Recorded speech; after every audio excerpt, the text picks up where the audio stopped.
movie fans? This is Reel to Reel, your home for an ever-evolving discussion of film in all of its forms. I'm the Mayor. And I'm KP. Today we're going to be starting a new series of discussion. This one is what we're going to call our Criterion Spotlight. We'll be discussing various different kinds of Criterion films. Some of them we will have seen before, kind of reminiscing about them, their impact on us. Other ones will be what we like to call blind buys, where we just find films that we've always been attracted to, we've heard so much about, we watch them for the first time together, and we bring you our first impressions and our discussions on them fresh off of a first-time viewing. And today we're going to be starting off with an immensely powerful and affecting film for us. Right? Yeah, absolutely. The film's called Haine. It's a French film and it was made in 95, I believe. And the funny thing about the story is that Haine is a film I've heard about for years of my life. But I always heard two things. It's a French film and it's black and white. And as the years gone on, I just kept hearing about how it was one of the best films of the 90s. If you love film with a discussion about modern problems, this would be one of the films. I'm like, okay, I guess I'll grab it. You know, I grabbed some of my other favorite films and I grabbed one blind buy, and this was the one. And we watched it that night. That's right. At our house. That's right. Yeah, and ever since we've watched it, which was quite a while ago, I've been thinking about it almost every day since. Same. It has glued to my mind ever since. Yep.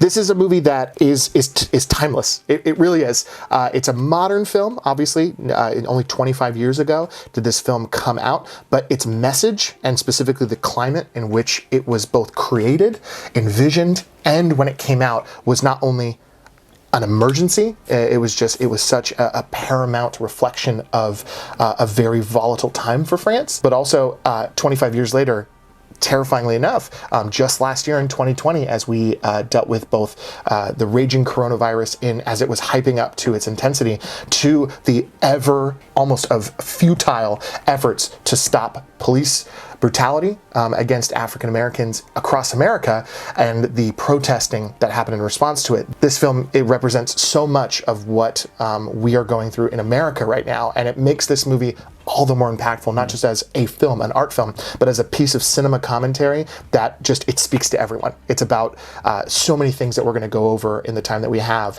Yeah, I mean, we're already just being like, we can't recommend this higher, but we really want to help you guys understand why. Obviously, specifically, we want to highlight the Criterion, what it embodies, and what you get out of a Criterion collection. An entry like La Haine is one that definitely benefits, and we want to go over that with you. But we're going to first kick it off about the film itself. Yeah, the film takes place in the French projects area outside of Paris. And it's about three friends. We have Vince, Saïd, and Hubert. And they are three friends all from different backgrounds. Vince is Jewish and white. Saïd is North African. And then Hubert is African. Yeah, he's considered just African. Just African. Yeah. And these three friends are all connected in a very hard, impoverished areas. And just the day before the film takes place, one of their friends was taken in by police custody after riots, after cops in the area came through and caused a whole bunch of problems and destruction. And now we follow them over the course of 24 hours in one day. It's three men and them finding the gun of a police officer. Yep.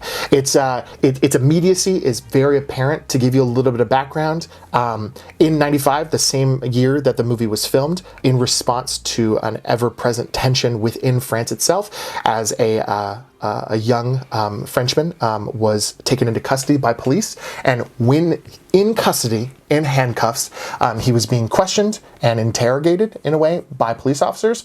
And from what reports say, it was literally an antagonizing conversation between a handcuffed prisoner and a police officer who was trying to threaten the young man, pulled out his gun to try and intimidate him, and accidentally, his gun went off, killing him instantly.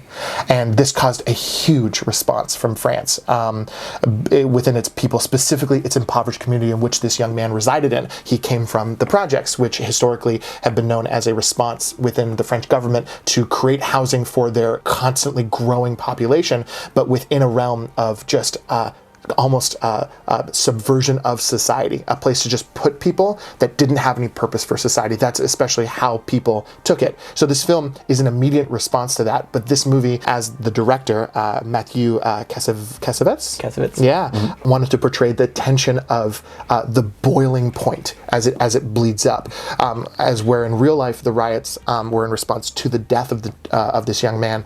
In the film, within the 24 hours, the kid was taken into custody, is shot but is still alive. These young guys are going through the projects, kind of giving you a real life sense of the impoverishment, the uncertainty of their future, while they worry for their friend and about what'll happen if he doesn't make it through, what they are willing to do, what challenges they personally feel like they need to confront within themselves, both what do they do with themselves, how do they respond against a system of injustice that would be so careless with a life, and what the consequences of those things are. And in that simple 24 hours, they go through a myriad of both personal experiences, but also they give us an insight into their way of life, as well as the divide between the projects in which they reside and the city in which they feel that they are completely disconnected from, and yet almost in a way aspire to be a part of. Yeah, and it's a trip because as a typical American, you only think about the area around you. And so seeing the projects in France and realizing how it hits home here in the States and how similar it is was definitely eye-opening from the get-go. And the fact that we have a whole bunch of people from ethnic backgrounds and diversities all stuck in this area and dealing with a lot of similar things that America's always been known for was definitely really shocking. And it's bizarre too, because this film almost came to us almost like a bonus wake-up call, because we were watching all these films like Blind Spotting and Do the Right Thing and Boys in the Hood, American-based films, and Haine came right after that for us. So to help, just go show what 2020 has brought us, but to open our eyes not just to our country, but the world around us as well. The film opens with these three men meeting up, and they're all very different. Vince, played by Vincent Cassel, is the most loud. He's the most aggressive character of the group. Hubert is the more quiet, soft-spoken, but he's an intimidating but very surefire man. And you got Saeed, who's the comedic relief, the friend of the chill friend of the group, who's kind of along for the ride. And the film takes place for about 1/3 of the film just within the projects themselves, as we see what they're going to do when Vince has this gun. Yeah, because it just starts off of from the night before. All these terrible things happen with the cops, and now that everyone's on edge in the projects, and we just get this kind of slice of life.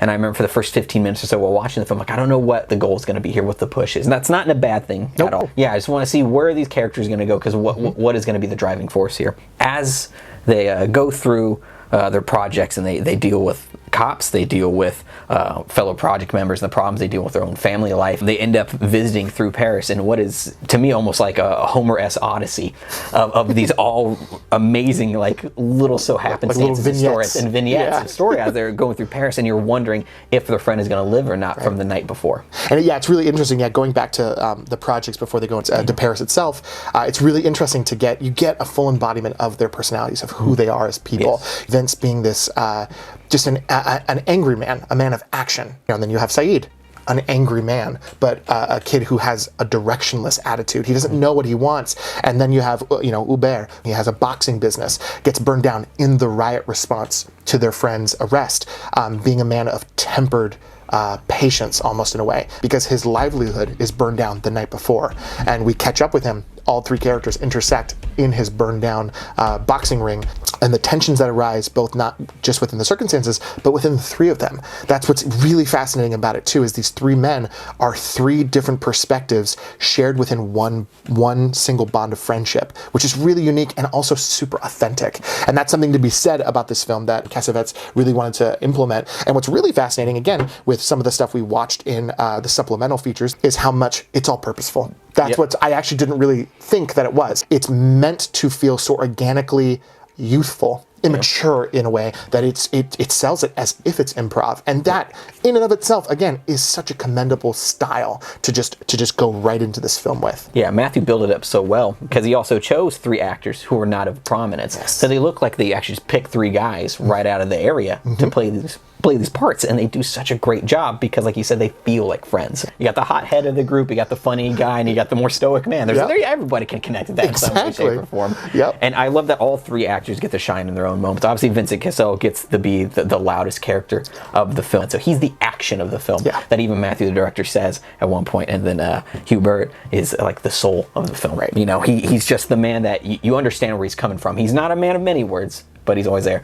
And then you gotta love Saeed, because for a film that's this kind of heavy, and dark, Saeed was always there just to kind of help uplift certain moments, you know? And to challenge. That's the thing, like every time there was a tension moment of like coming to blows, Saeed was almost the deterrent. Because where Hubert is obviously the conviction of challenging the perspective of the volatile Vince. Then you've got Saeed, who's just constantly trying to diffuse. It's like, guys, come on. And there's an element to that plays so well into society. You know, those three embodiments embody so much of what society is. The ones that want to enact action, even to its most violent, in people like Vince. You've got Hubert, who absolutely wants the same thing, but is constantly asking, but what's the consequences? Yes. We're going to do this, Absolutely. but yeah, are you willing to pay the consequences? And then you have Saeed, who's just as angry, but almost unwilling to, quote unquote, pull the trigger on anything. He's like, I agree, this sucks, but what are we gonna do? You know, and that plays, again, it's hard not to keep emulating that, but it's so timeless. It's just, it's a constant,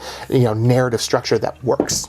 And with the talk of cops, this movie got some flack when it came out too, because everyone thought it was anti-police. Before they even watched it. Yeah, before they even watched it, they just heard. And obviously we've seen the film and we're advising it to everybody. This is not an anti-police film. Absolutely not. It's an anti of the establishment that has set up these terrible situations for people to be stuck in. Cops aren't bad, but the way that some cops come to be is a problem. Yep. And so when you mesh that with also just some hard-stricken areas, it's going to cause so many problems. Yep. And so this film never devolves into overly graphic violence. It never needs to cross that line. It doesn't need to show you like nitty-gritty kind of things, but you do get a lot of sense of just dark, heavy, weight that they're feeling from the police. There's one point where they of course, are running with the police officers, and it's the most disturbing scene in the movie, but it doesn't need to draw blood, even just nothing like that. But it's just, yet again, it just feels so authentic. Yes, it feels so fleshed out, so real. Yeah, that scene that we're talking about, the interrogation scene, where Saeed and Hubert are picked up and they're put into interrogation, and you can call it interrogation if you'd like, but it really comes down to just abuse and intimidation. Cassavetes just emulating the environment in which the real victim in real life experienced, under lock and key, handcuffed to the back of a chair, just being assaulted by police officers, flexing their power. And within that, the larger narrative, the larger point being made is the third police officer who sits silently watching. And you can tell he's being indoctrinated into how it's done. Yep. This is how we retain control. Watching these men just struggle to breathe, being choked out, just to be choked out, just to be scared that someone has more power than them. And they're helpless to do anything. They don't retort anything negative. They're not challenging it. They want to get out of there. And they don't understand why they're being held. Because you need to understand the actual reality of what these young people are going through. Because it's real. That's the whole inspiration, motivation that brought this film to life, is that exact scenario. So it needs to be established and addressed. And more so, like we said, it's not an anti-police film, because the film sympathetically, almost empathetically showcases what the structure of authority is doing to its own officers, creating this hate, this distinctive different separation between the people they're supposed to protect and how they are supposed to hold responsibility for their roles. Yeah, it's a straight line in the sand at the divide between the cops and the people that work in the projects, but then also the film starts to speak about the lines within just the richer areas. Because they go to Paris for, I believe, their first time ever in their life. They have no car. They get stuck out there. Yeah, because the trains close at midnight. In between a run-in at an art show where they try picking up women. They run into a Holocaust survivor at one point in the bathroom. Right. There's so many scenes I want to flesh out, but I have to leave it for you guys because, like I said, there's just so many little genius vignettes put through all this film. But you just got to see three men who are not in an area that they connect to at all. They are completely feel outcast, even though it's just one city over, basically, or it feels that way. Yeah. It's for us Californians, it's just a BART right away. Right. But it still feels like a whole world.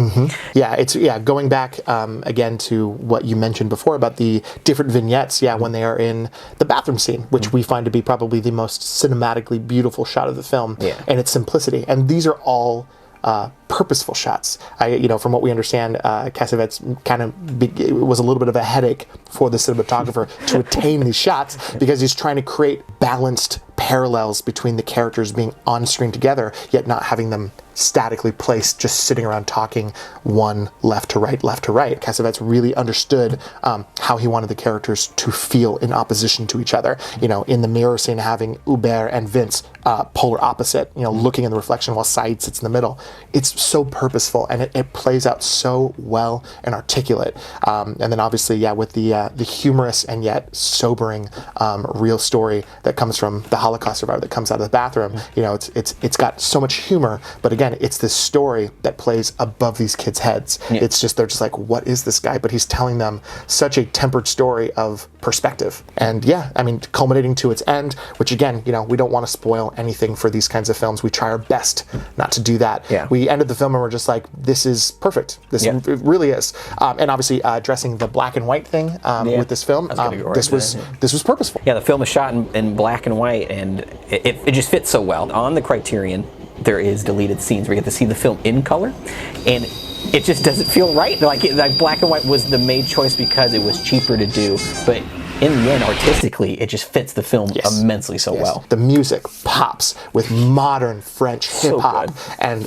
American hip hop. Yeah, and American hip hop too. Yeah, such a mix of style, and it's got such a beat, such a kick to it. It feels so now, though it feels so classic in a way. Yeah, there's a literal scene where they're watching breakdancers and they're playing a great 80s like electronic song, hip hop song, and it's so great.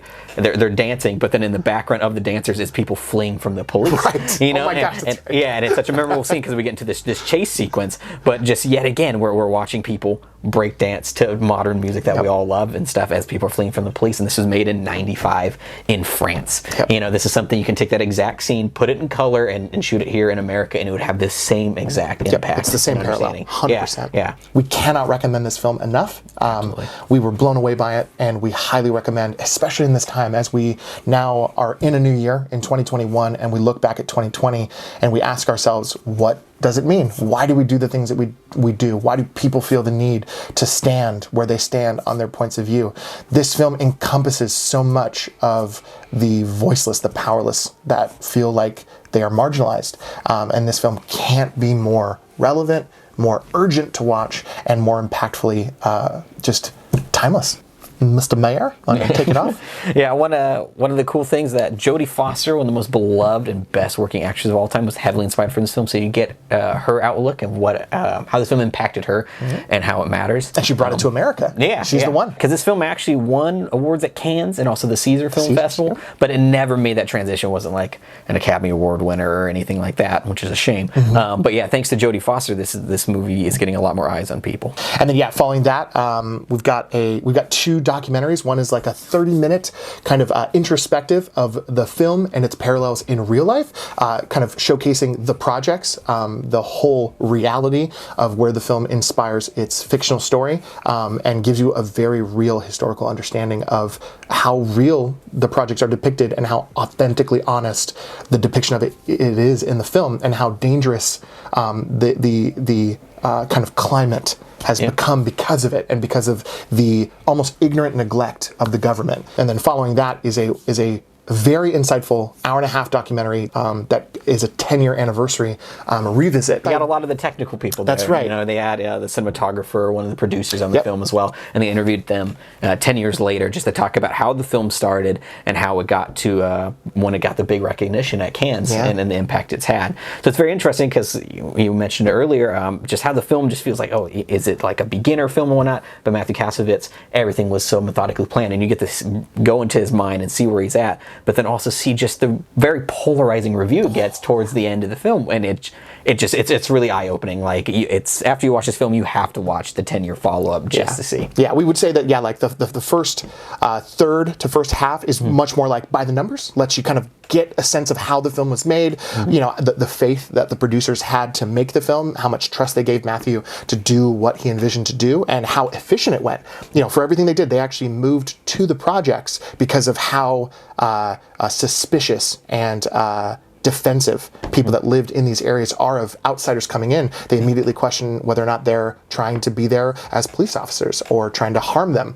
And so they decided to move in there before filming and throughout to kind of ease people's tensions, to help them know that we're here, and when they're asked why they're here, they can be honest, and they got so much support from the community. So the movie, all in all, was a seamless film to make, thankfully. And then with that being said, it was all about how the film kind of came out. That was so interesting because this movie, from the get-go, from every discussional point, every person constantly defends the idea that this is a movie. You know, I think it's an important story, but it's a film, and I was excited to be the character. I was excited to direct it, to do the cinematography. It was nothing about like, I'm trying to send a message. Yeah. It just naturally came about that way. It was actually the community at large that brought about the kind of divisive conversation of just like, what are you trying to say? And then with that, the film was created. It was actually made in basically its first cut that Matthew had finished, hour and 40 minutes. Only 5 minutes they trimmed. 5 whole minutes were cut, and they are the deleted scenes on the special features, according to the producers and the filmmakers themselves. The cut is the cut. It is the director cut, and it was done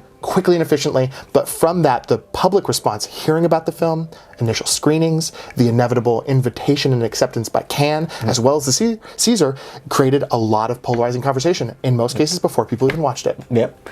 Yeah, everyone from politics, interviewers, everything was speaking to this movie without even seeing it. It was one of the select people at the award shows and some pre-screeners, and everyone loved it. But because of the nature of what it was talking about, France at large, the government and whatnot, looked down on the film, thinking it was going to tell some terrible message. And yet again, it all just feels genuine and authentic to what Matthew's trying to say. Exactly. Yeah, it's a punch to the gut, but one everyone needs.